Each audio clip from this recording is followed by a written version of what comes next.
Bonsoir à toutes et à tous. Je suis ravie de vous retrouver pour cette dernière, pour moi en tout cas, de mon marathon des 14 tables rondes à animer. Et de finir avec cette touche sucrée, ça me ravit d'avance.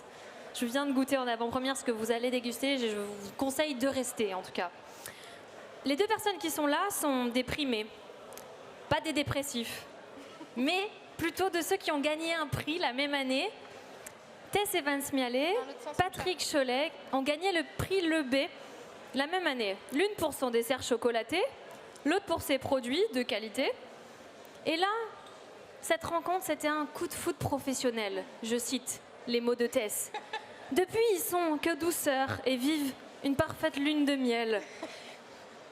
Et même si le destin les a un peu éloignés, parce que Tess est désormais perchée à Megève, tandis que Patrick est enraciné dans le Perche, ils continuent de travailler ensemble, animés par le goût des bonnes choses. Je suis ravie de vous avoir tous les deux. Votre histoire est assez touchante et j'ai été particulièrement émue de vous entendre quand on a préparé cette rencontre. Patrick Cholet, tu m'as dit, pour commencer fort, tu m'as dit, je cite, 80% du miel du commerce, c'est du miel de merde. Ça veut dire, bon, je cite, hein. Ça veut dire que c'est quoi le bon miel ? Alors, effectivement, bonjour à tous. Oui, effectivement, en France, on fabrique 7000 tonnes de miel. On en consomme 43 000 tonnes. Voilà, donc il s'avère que forcément, on est obligé d'en créer, d'en fabriquer. Donc, les miels dans le commerce, en fait, c'est souvent des sirops de glucose qu'on va donc améliorer pour les plus mauvais. Et certains, ils sont coupés entre miel et sirop de glucose. Donc là, pour moi, un bon miel, c'est 100% de la plante qui aura été butinée par les abeilles, qui aura été travaillée. Donc dedans, il va y avoir du nectar, c'est-à-dire que c'est la petite substance que vont récupérer les abeilles, que les plantes vont sécréter pour attirer l'abeille. Il y aura du pollen et il y aura bien évidemment de la propolis, ce qui fait que votre miel en fait va être 100% naturel. Et ça, on ne le voit pas forcément sur l'étiquette du pot de miel ? Comment on le détecte ? Alors c'est pas facile parce que c'est une grande jungle. Le miel aujourd'hui c'est quand même assez difficile. Moi je le vois parce que déjà si vous mettez tous les miels français doivent cristalliser. D'accord ? C'est-à-dire qu'en fait quand on ouvre le pot, voilà, ici, vous voyez le miel ne coule pas. Alors, il est cristallisé. Voilà, il est cristallisé. Alors, et bien sûr, chaque miel va avoir une cristallisation complètement différente. En fonction de la température ? Oui, et puis surtout parce que, en fait, c'est 4 sucres, un miel. C'est glucose, fructose, maltose, saccharose. Donc, suivant, plus on va avoir de glucose, plus le miel va cristalliser vite, mais très fin. Et plus il va avoir de fructose, plus vous allez cristalliser doucement. Et voilà, je vais un petit bonjour. Et donc, il va cristalliser doucement. Et donc, en fait, va cristalliser avec du grain assez important. Voilà. Mais tous les miels français doivent cristalliser. Même l'acacia. Quand on voit du miel, du miel liquide tout le temps pour le mettre sur la tartine avec un presseur en plastique. Oui, alors ça, déjà, tu peux jeter. Ok. Ça, n'en mange pas, tu seras malade. Je serai malade. Ou alors, ouais, je sais pas ce que j'ai envie de soutenir forcément. Tu es un reconverti, tu m'as raconté un peu ton histoire, et pas des moindres. Tu étais auparavant directeur commercial pour un groupe pétrolier. Comment on passe de l'or noir à l'abeille noire ? Alors, c'est un peu compliqué. Enfin, c'est facile sur le papier. C'est-à-dire, je suis rentré un soir, ça faisait plusieurs années que j'étais dans le pétrole. Et puis, je gagnais bien ma vie. J'ai pas eu de problème là-dessus. Mais j'avais un problème de... Je ressentais plus les choses de la même manière, en fait. Et quand on est directeur commercial, c'est pas de la vente. Il faut quand même ressentir les choses. Et je suis rentré un week-end et j'ai dit à ma femme, j'ai dit, écoute, voilà, j'arrête. Du jour au lendemain ? Ouais, du jour au lendemain, ouais. C'est un peu mon caractère. Et donc, je lui ai dit, écoute, voilà, je vais donner ma démission, mais je vais vous en parler avant. Donc, on a fait une réunion de famille, parce que c'est simple sur le papier, ça l'est un peu moins sur la vie de tous les jours. C'est-à-dire que de changer de métier, c'est facile. D'y arriver, c'est beaucoup plus difficile, et d'arriver à en vivre, c'est encore plus difficile. On reviendra sur justement ce parcours qui a été semé d'embûches. Mais avant ça, je voudrais que Tess, tu me racontes un peu ce qui te touche dans le travail de Patrick et pourquoi tu as décidé de venir, que vous veniez en binôme comme ça. Eh ben, Bah, du coup, comme je suis pâtissière, forcément le miel c'est un produit auquel je suis confrontée et auquel je me confronte très souvent parce que j'adore ça. Et c'est surtout que l'abeille aujourd'hui pour moi c'est le plus beau symbole qu'on puisse avoir sur la biodiversité, sur les enjeux écologiques actuels qui sont pas importants, pire que ça. Toi, tu es particulièrement consciente de ça et touchée par cette question. Et puis c'est pas grand chose et ça changera probablement pas grand chose, mais en fait toutes les petites choses qu'on peut faire et qu'on peut mettre en place dans notre façon de travailler, dans les produits et les choix qu'on propose aux clients à l'Alpaga à Megève, et ben toutes ces petites choses en fait, déjà c'est pas rien, c'est le début de quelque chose. Voilà, et le miel, les abeilles, etc. sont particulièrement touchés par tous les enjeux climatiques dont on peut entendre parler en ce moment parce que c'est quand même très en vogue. Et du coup pour moi le miel c'est un ingrédient, c'est un produit, c'est des producteurs qui sont particulièrement symboliques dans mon travail. En plus à titre personnel j'adore ça. Donc ça voilà.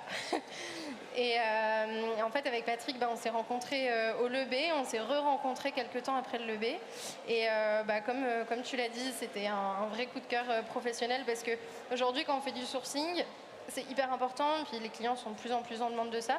Mais au-delà du côté très local, du côté le goût du produit, tout ça et tout, il y a quelque chose où j'y accorde de plus en plus d'importance, c'est l'humain qu'il y a derrière. C'est le travail qui est engagé par l'artisan avant, c'est les engagements que lui-même prend au niveau écologique, responsable, etc. En fait, Patrick, c'est le producteur, c'est le partenaire rêvé sur tous les enjeux, quoi, que ce soit écologique, durable, humain, le goût des produits, juste la palette de couleurs qu'il y a sur les différents miels devant nous, c'est dingue, quoi. Du coup, pour animer un peu pour meubler un peu la conversation, comme on va pas faire de gâteau forcément aujourd'hui, on les a fait avant, on les a préparés pour que vous puissiez les manger. Tu vas nous raconter ce qu'on a là. On a deux petites il y a Gaspard qui va les faire passer. On vous a mis le miel brut qu'on a travaillé. Donc juste ici, on a le miel de châtaignier de Patrick. Donc on vous conseille de goûter peut-être le miel en premier avec les cuillères. Et ensuite de goûter comment la petite mignardise qui a été faite avec. Exactement. Et donc du coup là c'est des petits oursons guimauve miel de châtaignier qui sont enrobés de chocolat noir avec une petite touche de pollen. Et juste ici c'est des petits macarons à la carotte avec du miel de carotte. Voilà. Du miel de carotte. Je savais pas que ça existait. Comment c'est possible? Alors en fait là c'est un partenariat que j'ai. En fait moi ce qui m'intéresse dans le miel c'est pas de faire du miel pour faire du miel, ça m'intéresse pas. Ce qui m'intéresse c'est d'aller chercher des saveurs.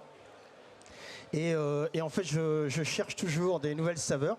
Et j'ai des agriculteurs avec qui je travaille, qui sont des copains d'école, qui en fait font du porte-graines. Et donc vont semer entre 8 et 25 hectares de graines de carottes. Et donc ces graines après sont pollinisées par mes abeilles, ce qui va me permettre de récupérer un peu de miel. Et après battues pour mettre dans des sacs pour les producteurs, que ce soit des producteurs de bio ou traditionnels. Ok, donc c'est pour des graines de carottes. C'est pour les graines, tout à fait. Okay, excellent. Voilà. Et donc c'est une plante qui moi m'a vraiment intéressé parce que c'est une plante qui est non mellifère. Donc ça veut dire que c'est une boule avec des toutes petites particules à l'intérieur. Donc c'est 0,02 mg de miel, de nectar à l'intérieur. Donc c'est très difficile pour les abeilles. Donc il faut beaucoup de fleurs. T'as dit non mellifère. T'as dit c'est une plante qui est non mellifère. Non, qui est mellifère. Ah mellifère, ok. Qui est une plante mellifère. Et donc finalement j'ai amené les ruches dessus, on les a pollinisées.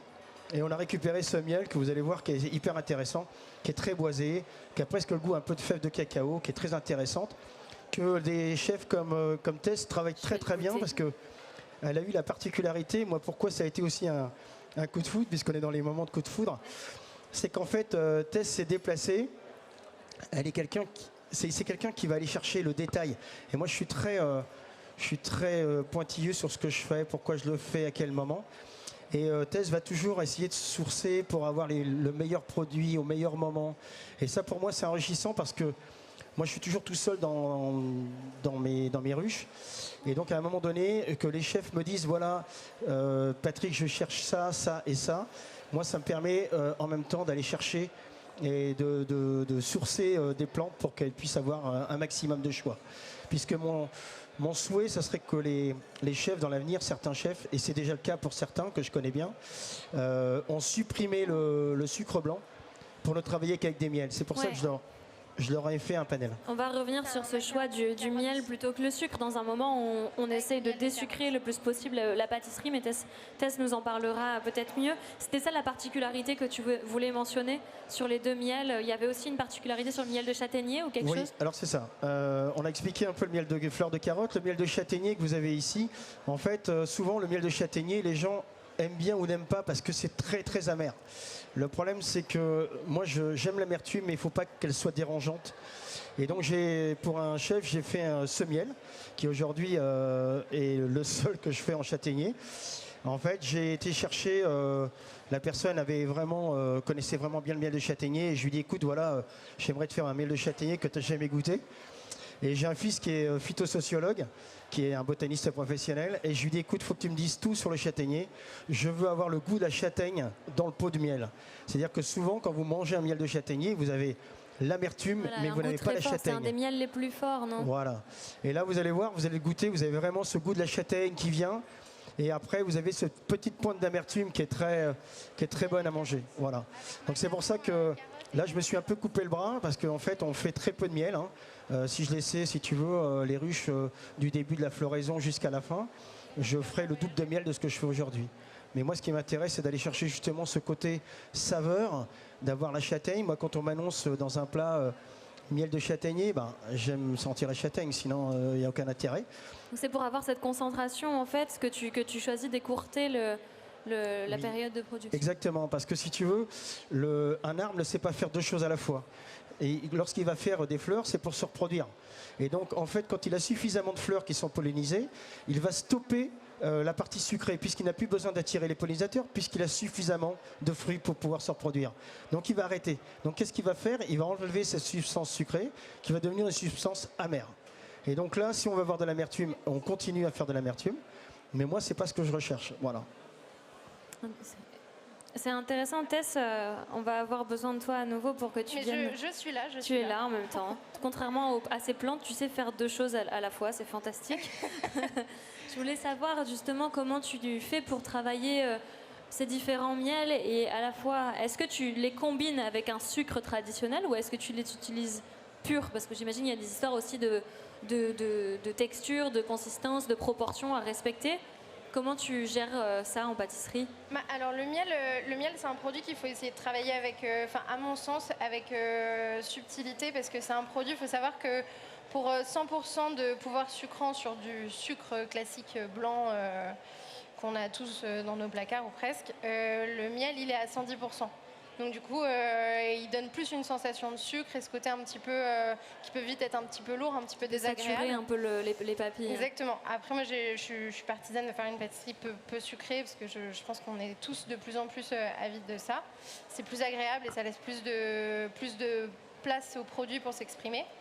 Et puis, par rapport à tous les différents miels de Patrick, en fait, ce qui est important, c'est d'être à l'écoute, d'avoir la sensibilité d'écouter déjà ce que Patrick a raconté dessus, parce que ça donne quand même beaucoup de... Par exemple, le miel de carotte, pour moi, ça paraît évident que ça peut être hyper intéressant de le faire travailler avec la carotte. Parce que du coup, il y a une résonance qui se fait naturellement dans les produits sans même qu'on intervienne. C'est ce que tu as fait à l'intérieur du macaron, c'est ça? Qu'est-ce que c'est? Exactement, c'est un macaron très classique qui est très désucré. En fait, du coup, dedans, il n'y a pas de sucre du tout, il n'y a que du miel. Il est sucré que à partir de miel, même la coque. Dans la coque aussi? Ouais, exactement. Et dedans, la compotée de carottes, c'est juste des carottes, du miel avec un petit peu d'eau qu'on cuit pendant très très longtemps. Et c'est tout. Il n'y a que la carotte et le miel, et ces deux produits qui finalement se sont déjà rencontrés dans leur propre élaboration avant que même que nous on intervienne. Donc c'est ça qui est chouette, c'est de laisser le produit s'exprimer, quoi. Tu retrouves ton produit, le goût du miel de carotte dans ce macaron? Tu l'as goûté, Patrick? Ouais, moi j'adore, en fait. Je disais toujours à Tess, parce que on échange beaucoup, et quand elle m'envoie, elle me demande, tiens, est-ce que tu as des nouveautés, comment ça se passe, etc. Et je lui propose, là je lui ai envoyé un nouveau miel qui est le miel d'oignon. Miel d'oignon? Et voilà, et on en parlera tout à l'heure. Le miel d'oignon, ouais. Okay. Et en fait, il a un goût d'oignon qui est voilà, incroyable. il a un goût d'oignon, ouais. Génial. Et donc en fait, avec Tess, quand j'ai goûté tout à l'heure le macaron, j'ai une émotion parce que en fait, je sais d'abord tout l'amour qu'elle a pour mon travail et moi pour le sien. Et en fait, j'ai retrouvé nos nos deux sensibilités, en fait, ce côté un peu d'aller chercher le produit le plus pur possible, de ne rien bouger, que les gens puissent déguster. En fait, moi, quand j'extrais mon miel, je mets moins de 4 heures entre le moment où je l'extrais et le moment où je le mets en pot, ce qui était du jamais vu en France. Jamais personne n'a jamais fait ça. Normalement, c'est beaucoup plus long. Ouais, on est entre 48 heures et 72 heures pour le minimum. Moi, en fait, je ne le fais pas décanter parce que j'ai inventé une machine avec des Italiens qui est une centrifugeuse axiale. Donc, je ne mets pas d'air à l'intérieur. Donc, finalement, ça me permet de gagner beaucoup de temps sur la mise en pot. Et moi, mon seul souhait, c'est, comme disait tout à l'heure ma petite Tess, en fait, c'est d'aller le plus vite possible pour que ce que mes abeilles ont fait de parfait, moi, je le dis toujours, je n'ai rien inventé. Il y a beaucoup de gens qui, dans la cuisine ou dans les producteurs, croient inventer des choses. Moi, j'ai rien inventé. Tu fais travailler pour toi, en fait, toi, tu es le chef d'orchestre et tu as toutes tes ruches. J'ai cette chance d'avoir énormément d'ouvrières. Peu de problèmes. Tu exploites le vivant, en fait, Patrick. Oui, je dois être coupable ce soir, c'est vrai, je dois l'avouer. Et donc, finalement, j'essaie d'avoir le produit le plus pur possible. Donc, il ne faut pas qu'il y ait d'air, il ne faut pas qu'il y ait de chaleur, de façon à ce que, quand il arrive dans les mains de Tess ait la même sensation du produit que moi je l'ai eu en l'extrayant. Et ça, c'est quelque chose qui est important. Alors quand, bien évidemment, je goûte le macaron et que j'ai cette saveur qui vient me balayer le palais, bien sûr que j'ai une émotion. Sinon, ça ne servira à rien. On va pleurer, vous allez finir par nous faire pleurer. Qu'est-ce que ça vous a... Allez, c'est reparti, là. Je ne connais même pas votre prénom, alors que vous êtes là depuis... Philippe, ok, Philippe, mon meilleur acolyte de ces scènes depuis tout à l'heure. Philippe, qu'est-ce que vous vouliez dire? Alors, j'ai une anecdote aussi à raconter là-dessus, sur votre miel, parce que ma fille avait 5 ans, c'est-à-dire il y a 20 ans. Et on a eu la chance de tomber sur votre miel. Et on l'a goûté. Et je peux vous dire, alors au départ, je me suis posé la question, j'ai dit cadre noir, percheron. Moi, on est dans la filière cheval, donc le cadre noir de Saumur. Et puis j'ai vu votre écusson qui est magnifique. Et puis j'ai dit, ben là, on va, oui, voilà, il est super beau. Et donc j'ai dit à ma fille, ben, je lui ai dit, tu sais, on va faire quelque chose. Les yaourts, c'est fini, les yaourts aromatisés, tout ça. Les yaourts, maintenant, tu vas les manger avec une cuillère de miel. Tu mets la quantité que tu veux, parce qu'il y a la douceur et la force qui sont reliés l'un et l'autre. Et ben, depuis qu'elle a 5 ans, elle ne fait que ça. Elle ne mange que des yaourts nature, avec soit des fruits nature, des myrtilles, des framboises, des fraises, enfin, quand c'est la saison. Et elle met toujours une cuillère de miel. Voilà, et bravo.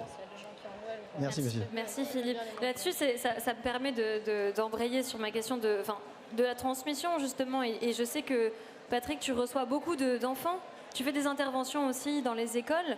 Et tu dis que les enfants sont complètement bluffés quand ils goûtent ton miel et qu'ils changent aussi un peu d'avis sur le miel. Cette transmission-là et cette importance de passer le goût dès l'enfance, qu'est-ce que ça te génère? Alors moi, j'adore faire effectivement, comme tu le disais, je fais à peu près entre 30 et 40 conférences. J'en fais à peu près une vingtaine dans les écoles primaires. Pourquoi? Parce que les enfants sont... Moi, ce que j'aime, c'est l'innocence de l'enfant, en fait. C'est-à-dire qu'il n'est pas formaté, il n'a pas besoin de... Oui, il est sans filtre, quoi. S'il n'aime pas, il va le dire. Exactement, il va te dire ça, j'aime pas.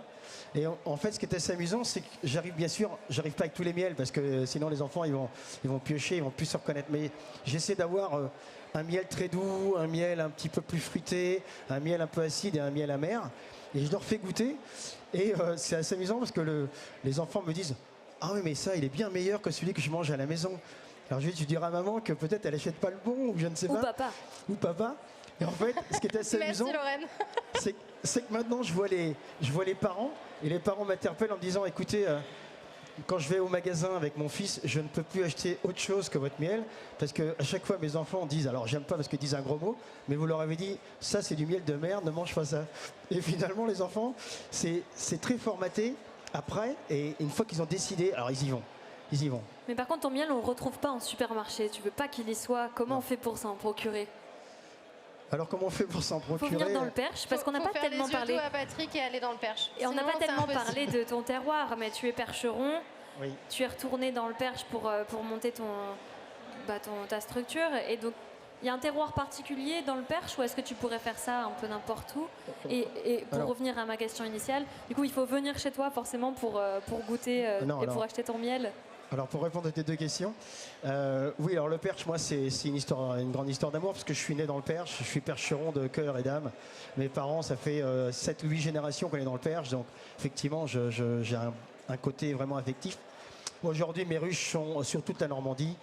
Ils sont chez des chefs étoilés, des chefs que j'adore, des gens qui m'ont demandé, puisque j'ai mis à leur service mon savoir-faire en fait. Et donc je leur amène des ruches et on travaille ensemble, etc. De façon, et là je vais leur chercher leur terroir. Et donc ça permet d'avoir une histoire aussi sur un plat. Et moi, le Perche, effectivement, il y a un vrai terroir. Pourquoi? Parce que la Normandie, on est aussi bien bord de mer que forêt, que du bocage. Et donc on a quelque chose qui est vraiment extraordinaire.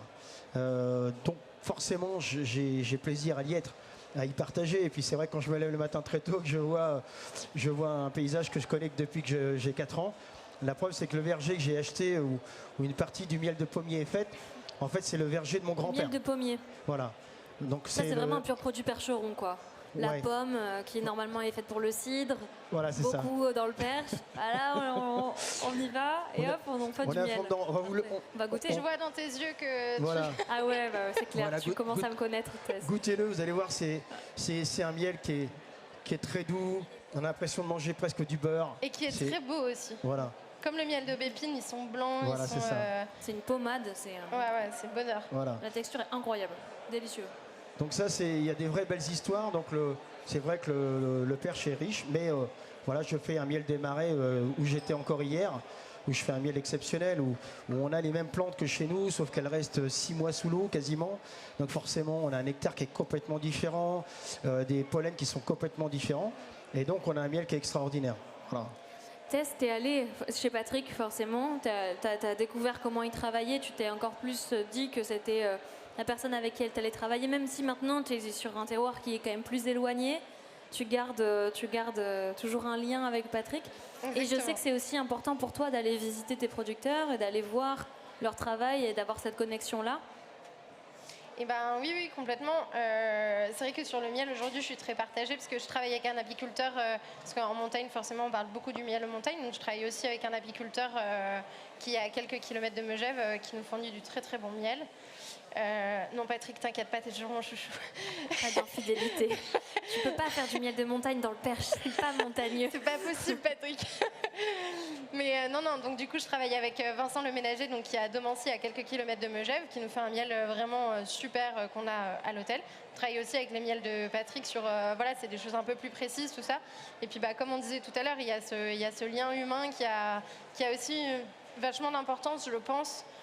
Parce que c'est toute la dimension de transmission que tu évoquais tout à l'heure, toute la dimension humaine qui en fait qu'aujourd'hui, toutes les réflexions qu'on a, toutes les actions qu'on met en place, elles vont perdurer dans le temps, qu'elles vont permettre qu'on soit de plus en plus durable, de plus en plus éco-responsable, de plus en plus tourné vers l'avenir. Et du coup, ce lien humain, cette transmission qu'on a vraiment avec Patrick, je pense que ça se voit, est hyper importante aussi. Donc c'est vrai que je suis un petit peu partagée, et c'est là qu'on se rend compte que c'est très difficile d'être parfait dans ses choix et dans ses... Voilà, d'avoir toujours la bonne réponse à toutes les questions, c'est assez compliqué. Et parfois, les histoires humaines prennent le pas sur les histoires de proximité et d'ultra-localisme. Exactement. En plus, à l'Alpaga, c'est une structure où... on a un hôtel qui est magnifique, c'est plein de petits chalets qui sont dans un hameau de verdure. C'est vraiment... c'est le joyau, je pense, des hôtels du groupe Baumier. C'est vraiment c'est magnifique. On a vu sur le Mont Blanc. C'est vraiment super beau. Et je trouve que du coup, de s'engager auprès de petits producteurs qui font... Parce que voilà, Patrick, il a plein de miels géniaux, mais c'est vrai qu'il a forcément des quantités qui sont assez confidentielles finalement. Puis je pense qu'il a aussi beaucoup ses chouchous et qu'il réserve un petit peu ses... J'ai l'impression que t'en fais partie, si je me trompe pas. J'espère bien. Mais elle se plaint, elle se plaint. Et non, et du coup, ça illustre aussi tout le travail qui est fait sur tous les autres pôles de l'hôtel. C'est-à-dire que c'est très humain, les équipes sont très humaines. On a un groupe derrière qui est très humain aussi. Et c'est ça qui est important, en fait. C'est que c'est toute une chaîne qui se met en place. C'est des petits choix, des petits engagements, des petites actions qui, en fait, font que ça fait effet domino. Et c'est ça qui, au final, fait que les choses, elles bougent un petit peu, quoi. Et voilà. Mais ce que je voulais revenir sur le fait, tu disais tout à l'heure que c'était pas toujours facile.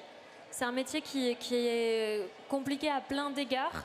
Le changement climatique est forcément une des raisons pour lesquelles c'est compliqué de continuer. Tu as des abeilles noires, on n'a pas tellement parlé aussi de ça. Les abeilles noires, c'est quoi leur particularité?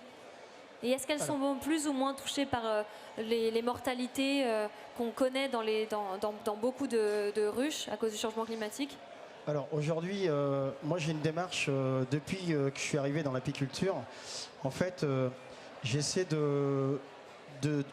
les apiculteurs sont toujours dans la... C'est à cause de, c'est à cause de, c'est à cause de. Moi, je suis pas là-dedans. Je suis plutôt à trouver des solutions, de me dire qu'est-ce que je peux amener à ma petite échelle, en me renseignant avec des gens qui sont des professionnels.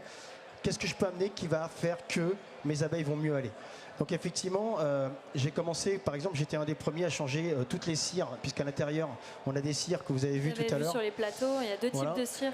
J'étais un des premiers à changer 50% de mes cires dans les ruches, puisque c'est des matières grasses et que les produits phytosanitaires, puisqu'aujourd'hui, la première cause de mortalité des abeilles, c'est les produits chimiques, alors qu'ils soient agricoles. Donc la cire absorbait ça, c'est ça avec le gras. Voilà, et donc quand, si tu veux, l'hiver, les abeilles sont enfermées puisqu'elles ne sortent pas parce qu'il fait mauvais, à ce moment-là, elles vont récupérer leur miel. Pour récupérer du miel qui est cristallisé, elles sont obligées de chauffer, et à partir du moment où elles vont chauffer, il va y avoir évaporation de la matière chimique, et à ce moment-là, elles vont s'empoisonner. Et donc ça, c'est une des choses. Par exemple, quand on parle des fleurs, moi j'étais le premier à parler des fleurs. Aujourd'hui, on a un manque de fleurs. On a bétonné tout ce qu'on peut bétonner. On voit bien les villes s'agrandissent. Moi, mon problème aujourd'hui, c'est de trouver des endroits où, effectivement, c'est paradisiaque avec des fleurs, de façon à ce que les abeilles puissent avoir un équilibre. Par exemple, quand je vais faire un miel de pommier, du fait que c'est un monopollen, l'abeille a besoin de 9 pollens pour pouvoir vivre normalement. Donc à ce moment-là, ensuite, cette ruche qui aurait été sur le pommier ne refera plus de miel pour moi cette année. Elle n'ira que pour elle, et elle ira sur des endroits où je sais qu'effectivement elle aura 5, 6, 7 pollens, de façon à ce qu'on puisse aller en longévité. Il faut savoir qu'en 1970, les reines, puisqu'à l'intérieur d'une ruche, vous avez la reine et vous avez les abeilles, elles vivaient 6 ans. En 2022, la moyenne chez moi, c'est 1 an et demi. Voilà. Donc ça, c'est des choses qu'il faut intégrer et se dire comment on peut faire. Donc moi, je fais tout de A à Z, c'est-à-dire de la fabrication de la reine, en passant par les essaims, la mise en pot. Et aujourd'hui, je fais même les livraisons moi-même. Comme ça, je suis sûr que tout est bien livré. Je vais faire juste un petit test au public. Parce que pour pas qu'on s'endorme, on a eu un petit pic de glycémie là, on est dans le creux. C'était quoi les 4 composants du miel, les 4 sucres différents? Allez. Ouais. Si. 2 sur 4. Glucose, fructose. Glucose, fructose. Non, lactose, je crois pas. Donc voilà, non, oh là là, il faut tout répéter, c'est pas possible. Moi-même, je suis plus sûre de le savoir, donc tu vas nous les répéter, Patrick. Mais alors, Lorraine, dis-nous. C'est pas moi la star de la scène, c'est vous. Je sais que tu fais semblant, Lorraine, puisque tu le sais par cœur, en fait. Donc je vais te les répéter. Donc c'est le glucose, le fructose, le maltose et le saccharose. Maltose, ok. Bon, maintenant, je vous réinterroge à la fin, pour être sûre. D'ailleurs, c'est bientôt la fin. Est-ce que quelqu'un veut donner son avis sur les miels que vous avez goûtés? Est-ce qu'il y a quelque chose qui vous a particulièrement surpris? Pas toi, Philippe. On se tutoie maintenant. Je vous ai vu particulièrement hocher la tête. Je dénonce. Sur le miel ou sur une des bouchées? Patrick, je le connais depuis quelques temps maintenant. Ça a été une rencontre extraordinaire et on travaille son miel au restaurant aussi, donc c'est magique. Le jardin des plumes Giverny. On signe notre miel avec Patrick. Donc il y a déjà des convaincus qui sont là, des fans, le fan club de Patrick qui est là. Le fan club de Patrick, le fameux. Forcément. C'est un fan club très étendu, il va même jusqu'en haut de la Tour Eiffel. Jusqu'en haut de la Tour Eiffel? Fantastique, c'est beau ça, on adore ce genre d'histoire. On arrive à la fin de cette démonstration, de cette dégustation. Est-ce que tu veux dire quelque chose en plus, Patrick, sur tes miels qu'on n'aurait pas évoqué? Il y a énormément de choses à dire. Quand on a préparé cette rencontre, on n'arrivait plus à s'arrêter de parler, tellement il y avait de choses passionnantes à raconter. Voilà, on peut peut-être, si vous souhaitez à la fin venir de faire déguster les miels, tu as quoi ici? Alors là, je vous ai amené des miels Il n'y a pas Aubépine? Assez rare, je l'ai dans le sac, C'est miel de très bon, Bépine. Je sais Aubépine. que c'est celui C'est mon qui chouchou. Voilà, c'est ton chouchou, donc on va Lequel le Tu sortir. préfères lequel, toi, Tess? Miel de Bépine. En fait, il a un petit peu la même texture que le miel de pommier, encore un peu plus pommade. Et il est à la fois très très doux, mais il a beaucoup de caractère. Le miel de quoi? Aubépine. Aubépine, ok. Ouais. Alors, en fait, j'ai classé, pour ceux qui me connaissent, j'ai classé mes miels comme les vins, en fait. Tu fais une verticale de miel, là. Ouais, en fait, voilà, c'est ça. Je fais une verticale de miel. Et là, je vous ai choisi pour aujourd'hui donc le miel de pommier parce que de cœur, on est quand même, on Vive le représente la perche, vive la Normandie. pomme. Donc voilà. Là, ici, vous avez un miel qui est unique, je pense, en France, mais unique au monde. C'est du miel de fleur de chia. Le miel Ou de de chia, du Ah chia oui, ou ok. du chia. Fleur de chia, Alors, vous fleur de goûterez chia, ça. on ne sait jamais. Je vous ai ramené ici un miel de fleur de coriandre. Alors je sais qu'il y en a qui sont déjà des adeptes, voilà, mais je peux rien divulguer, donc je ne dis rien, je suis une tombe. Et donc le miel de coriandre, sachez que pour faire un miel de coriandre, c'est pas parce que vous avez 4 fleurs de coriandre dans votre jardin que vous allez faire du miel de coriandre. Là on est Raté. sur 7 à 8 À tous hectares. les néo-fermiers là, qui ont 3 fleurs de coriandre sur leur balcon, ça ne marche pas. Non, ça N'essayez ne pas marche chez pas. vous. Non, il faut quand même une quantité assez importante de fleurs. Donc là, on est en partenariat avec des agriculteurs. Aujourd'hui, on gère 5500 hectares. C'est pas, ça m'appartient pas, hein, mais c'est des copains que j'ai mis. On a un vrai cahier des charges ensemble. Pourquoi? Parce que moi, je veux que, bien évidemment, leur entreprise fonctionne. Donc, ils ont besoin aussi de gagner de l'argent sur ce qu'ils produisent. Et moi, j'ai besoin aussi d'amener des nouvelles textures donc, et des nouveaux goûts. Donc, on fait un partenariat qui est assez sympa. Donc là, on a fait le miel de coriandre, le miel de chia. Ici, vous avez le miel de fleur d'oignon que tu vas goûter, tu vas voir. Là, Le on a miel de vraiment quoi? fleur d'oignon.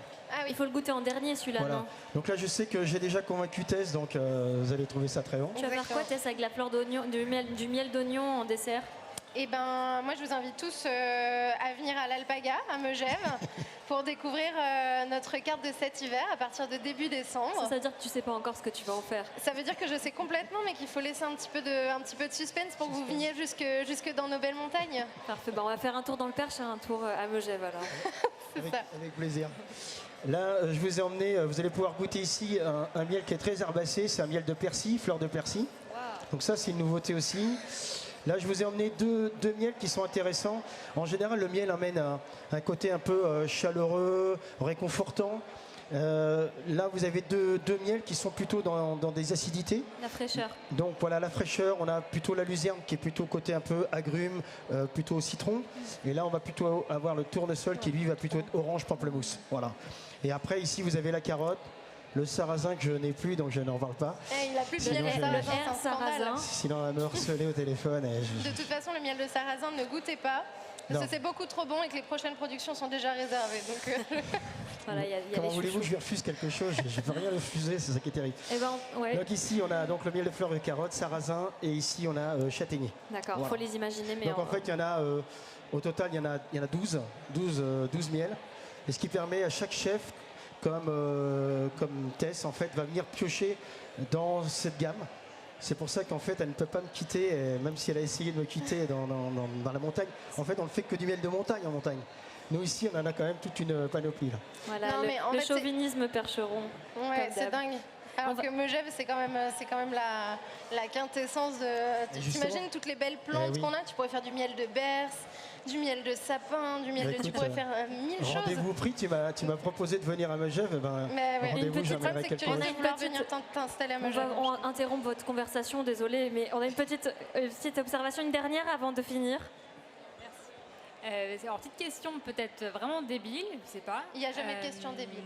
Comment vous faites du coup pour que les abeilles elles se concentrent sur une seule espèce? Il Alors leur là, c'est de parle à savoir- l'oreille, il leur dit Eh va ouais, vers les exactement. carottes.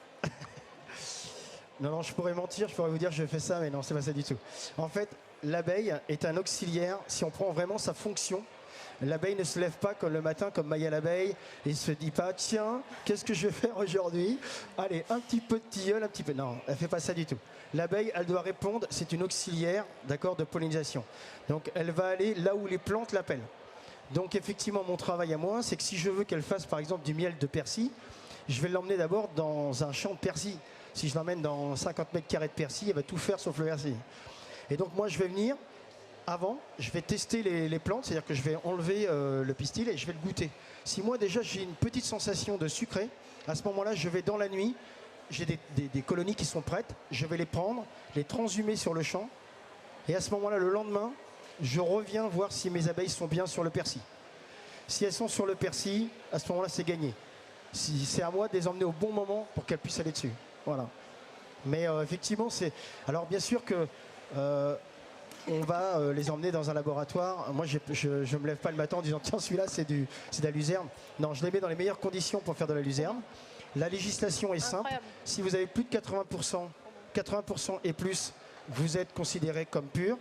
Si vous avez moins de 80%, à ce moment-là, vous êtes déclassé. À ce moment-là, c'est pour ça que moi, chez moi, contrairement à ce que vous voyez les miels printemps et été, qui sont homogènes sur les marchés, ben moi, je n'en ai pas d'homogène. Parce que des fois, j'ai du miel de carotte qui était à 75%, et malheureusement, je ne peux pas le classer carotte. Voilà. Donc c'est comme ça qu'on reconnaît les. Moi, quand je vois des apiculteurs où je vois 2 couleurs comme ça, et qu'on me dit j'ai du miel crémeux, bah, du miel crémeux, c'est de la merde. Pourquoi? Parce que vous faites une chantilly avec votre miel, c'est-à-dire que les apiculteurs vont le brasser. Pourquoi? Parce que les consommateurs, moi je ne suis pas là pour satisfaire les consommateurs par rapport à ce qu'ils ont envie d'avoir. Moi je suis là pour leur faire goûter des produits qui existent réellement. C'est-à-dire amener un palais sur quelque chose qui existe, pas sur quelque chose qu'ils ont envie d'avoir. Donc en fait, ce que je vais faire, quand je vois ça, je sais très bien que par exemple le miel qui va être ce qu'on appelle le miel crémeux, à ce moment-là on va le battre avec un batteur. C'est-à-dire comme un batteur à peinture, vous allez mettre des molécules d'air à l'intérieur de votre miel. Donc on perd en goût, on perd aussi... Voilà, et comme vous allez mettre des molécules d'air, en fait les molécules de sucre ne vont plus pouvoir s'accrocher les unes aux autres. Et à ce moment-là, vous allez avoir quelque chose d'assez léger, facile à mettre sur votre tartine, mais qui est dégueulasse, et qui est oxydé, donc qui n'a plus aucune valeur. Moi, ce qui m'intéresse dans le miel, c'est toutes les valeurs nutritives et surtout les valeurs de santé. Tout à l'heure, ma copine Tess en parlait, et moi je suis attaché à ça. Ici, vous avez des miels, quand j'entends des gens me dire « mais je veux du miel de thym parce qu'on m'a dit que c'était... » Non, c'est rien, tous les miels sont bons, déjà. Et secondo, dans chaque miel, vous allez avoir des propriétés différentes. Donc ce qui est bien, c'est de changer de temps en temps de miel pour avoir toutes les facultés intéressantes. Et je finis, parce que sinon je suis parti pour la nuit. Ouais, c'est l'écorce. Après, c'est l'écorce, donc je ne veux Voilà. pas avoir de problème. Ok. Ouais. On va libérer Fissa, Je finis la juste scène. pour les gens qui boivent de la tisane et qui mettent du miel à l'intérieur, surtout faites infuser votre tisane à 60 degrés, d'accord, ou 70 degrés, vous la faites descendre et vous mettez votre miel jamais au-dessus de 40 degrés. Votre miel, sinon vous n'allez plus avoir d'enzymes. Et vous pouvez me dire, oui c'est bon, je l'ai pris pour ma gorge. Eh bien sachez que si vous le mettez à plus de 40 degrés, votre miel ne servira à rien. Si ce n'est qu'il sera bon et que ça fera plaisir. Patrick, je sais que tu es inarrêtable. En tout cas, n'hésitez pas à venir le voir, sinon on va devoir couper le micro. En tout cas, je te remercie vraiment chaleureusement d'avoir fait le déplacement jusqu'ici. Je sais que dans ton métier, c'est pas évident de se libérer. Tess, c'est pareil, tu viens de loin, tu viens des montagnes de Megève. Merci beaucoup à tous les deux, c'est une très belle histoire. J'espère que vous avez apprécié autant que moi, parce que j'ai adoré. Merci beaucoup.